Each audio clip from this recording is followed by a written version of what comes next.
Welcome to the History Unplugged podcast, the unscripted show that celebrates unsung heroes, myth-busts historical lies, and rediscovers the forgotten stories that changed our world. I'm your host, Scott Rank. Hi everyone, this episode is the first in a two-part series on Spycraft. Before I get into too much detail about what this episode will be about, I want to do a little preamble about China's defense ministry and a story from there about Spycraft that I think will tie into our topic at hand. So China's defense ministry, which is funded to the equivalent of hundreds of billions of dollars a year, a few years ago surprised its generals when an intelligence officer issued a report calling for the emerging military juggernaut not to overextend itself.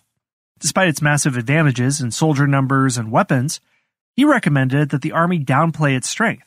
The report went against China's military ethos, which loved to flaunt its newfound military power to the rest of the world. The officer warned, however, that shows of force such as marching 100,000 men to war was actually a sign of weakness. The army truly wanted to project power in Southeast Asia and rattle sabers against its enemies. There were much easier means at their disposal, namely espionage. Spending a few million funding a spy or bribing a double agent was far more efficient than an expensive march. The report said that sending these soldiers could lead to commotion at home or abroad, and at least 700,000 families will be impeded in their labor. He continued, hostile armies may face each other for years, striving for the victory, because that is decided in a single day. This being so, to remain in ignorance of the enemy's status simply because they begrudgingly paid a few million for intelligence is the height of inhumanity.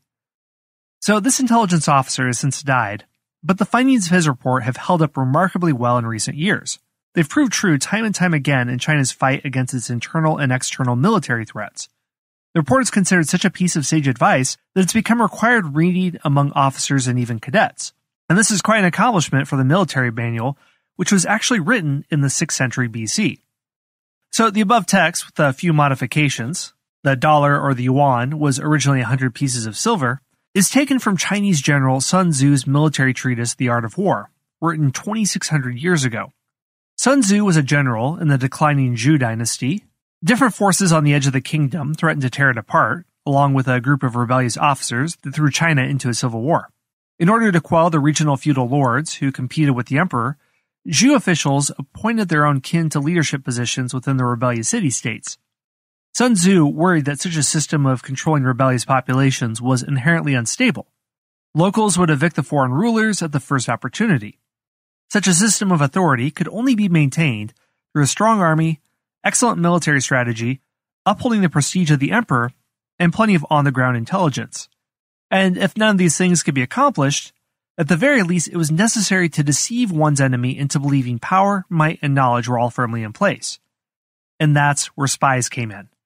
Sun Tzu writes in his final chapter of his work on the use of spies. He believed in the critical importance of foreknowledge, which came from informants who had close ties with the enemy. He describes 5 different types of spies and their uses: local spies, internal spies, double spies or double agents, doomed spies, and surviving spies. Local spies came from within the enemy's people, internal spies from the enemy's officials, and double spies from the enemy's spies. Doomed spies were agents whose masters intentionally gave them misinformation to deceive the enemy upon their capture and execution, while surviving spies were agents who brought back news from the enemy's camps. Each kind of spy was crucial to military victory. No one is closer to the army than spies, he argued, and no reward is more generous than that given to those who can maintain the greatest secrecy. In this episode, I'm going to be talking about spies in the ancient world. Last year on this podcast, we talked about spies in World War II. They included Richard Sorge, a German playboy based in Tokyo as a foreign correspondent, who stole nearly all of Japan's World War II plans and sent them to the Kremlin, and prevented Nazi Germany's attempt to invade and capture Moscow. I also discussed George Koval, an Iowa-born Soviet spy who worked on the Manhattan Project and fed all the scientific breakthroughs to Russia, accelerating their nuclear program by years. So I had many other examples, but as you can see, Russia really knew how to do this in the 20th century. But spycraft is by no means something that is unique to the modern world, nor has it been perfected in the modern world. Okay, the KGB might have learned some special enhanced interrogation techniques and torture techniques to help people break, but as we can see with the case of Sun Tzu, This is nothing new. So in this episode, what I'm going to be doing is continue talking about how spycraft was perceived in the ancient world. And then in this episode and the next episode, I'll talk about spycraft in the Roman Empire amongst the secret agents, the frumentarii, and then also talk about military advice manuals in ancient Greece. And interestingly enough, there's a story that comes out of the ancient world that the CIA has actually used to interpret how to conduct successful and effective spycraft. That story actually comes from the Old Testament and during the exodus of the Israelites into Israel out of Egypt when they're spying out new land to settle. Now, many scholars don't think that these stories in the Old Testament literally happened, and archaeologists would argue that there isn't sufficient evidence to prove that the exodus really occurred in history. But that's not the point here. The point is that in 1979, the CIA actually looked at the story and used it to interpret how to do successful spycraft. So in this episode, I'm going to be looking at that story, and more specifically, the CIA's interpretation of the story about what it meant in the ancient world. And again, whether or not you believe the story is true, the story from the Bronze Age can tell us a lot about how spycraft conceivably could have been conducted in the ancient world. So let's return to our friend Sun Tzu. He was methodical in the use of espionage. To him, it was a simple chain reaction that led to victory. Any commander who desired to attack an army or besiege a walled city or assassinate somebody must know the identities of the defending generals, assistants, associates, gate guards, and officers. A commander must seek enemy spies and bribe, instruct, or retain them. With these double agents at his disposal, he can obtain more spies and promote them to a spy master. Local and internal, whose knowledge in turn can prepare doomed spies to be sent to spread misinformation to the enemy, while surviving spies can be recalled as planned. When this espionage machine was set in motion, great achievements are guaranteed. But Sun Tzu understood that the procession was more complicated than this simple description, and it wasn't enough to set these elements loose in an enemy state. Spies can be a powerful force, but they're difficult to harness. If the enemy provided them with better payment, then all but the most loyal spies and ideologically committed would betray or double-cross their sovereign. And the enemy would provide them a better offer if they had an ounce of strategic capability. Therefore, crucial state secrets such as battle formations, troop movements, or weak points in a fortress were continually liable to fall into enemy hands. Once compromised, agents could bring down an empire. The use of spies required sagacity and knowledge, along with humanity and justice. This is what Sun Tzu says. Only the most benevolent and upright general can utilize spies, and only the most alert and observant person can obtain the truth by using spies. Sun Tzu was in effect calling for a Taoist moderation and a system of checks and balances for such a dangerous weapon. But he wasn't afraid to dole out harsh measures to those who fell out of line. If a spy's activities are leaked before his mission begins, he says, then the spy and all those who know his mission should be put to death. So, spies have been a feature of state security and military intelligence since the beginning of warfare. As we're going to see later in this episode, the 13th century BC Old Testament narrative of the Jewish Exodus is largely shaped by spies gathering intelligence from foreign lands. In Greek and Roman military chronicles, spies are referred to as much as cavalry commanders, phalanx troops, or archers. Even the honey trap, a staple of modern-day spy fiction and in just about any James Bond movie you could imagine, appears throughout the ancient world. Well, thanks to James Bond movies and Jason Bourne franchises, everyone has at least some conception of intelligence services and espionage, no matter how exaggerated those sources might be. Unfortunately, most elements of the fictionalized versions of spying are false, no doubt to the disappointment of many CIA recruits.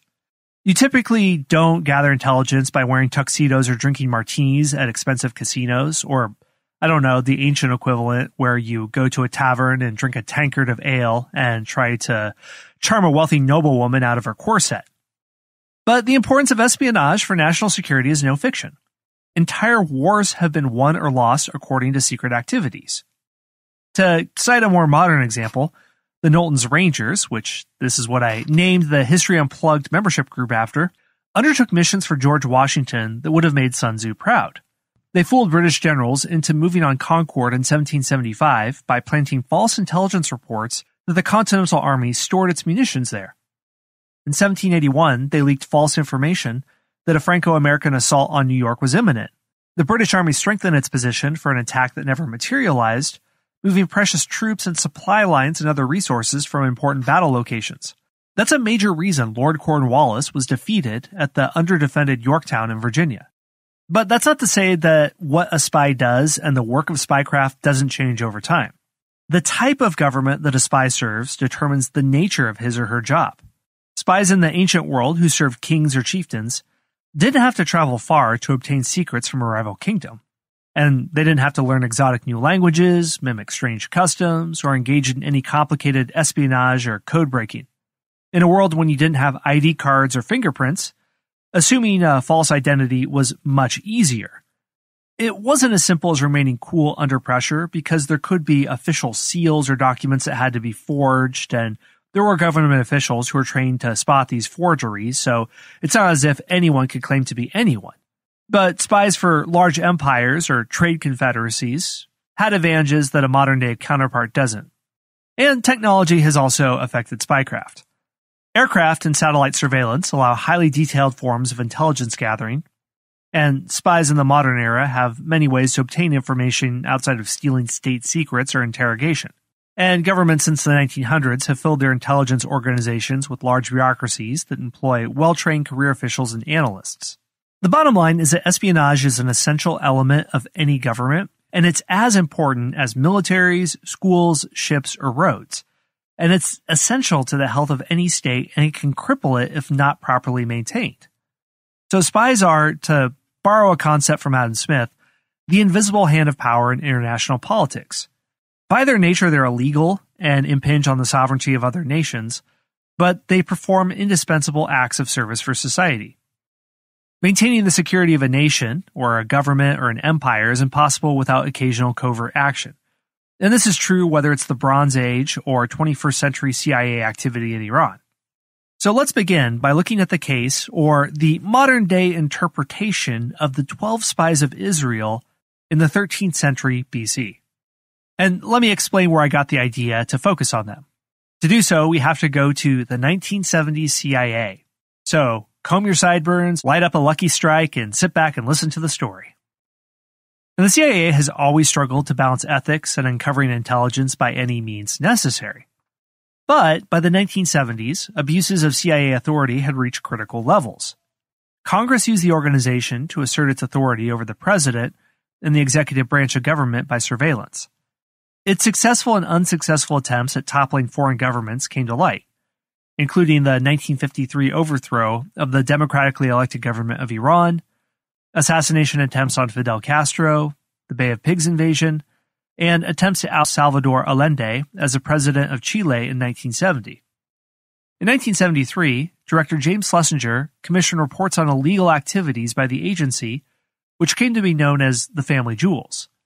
Journalist Seymour Hersh broke the story on the Family Jewels in a front-page New York Times story in 1974. But the most scandalous behavior included surveillance on 7,000 U.S. citizens involved in anti-war movements and in which they were secretly given LSD. Its true fall from grace came in the wake of the Watergate Scandal.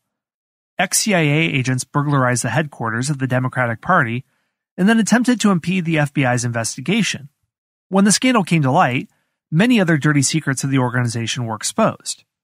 The Watergate Scandal unraveled the Nixon presidency, but it also damaged public perception of the CIA. To clean house, directors began a robust discussion on ethics reform. And it wasn't a simple matter.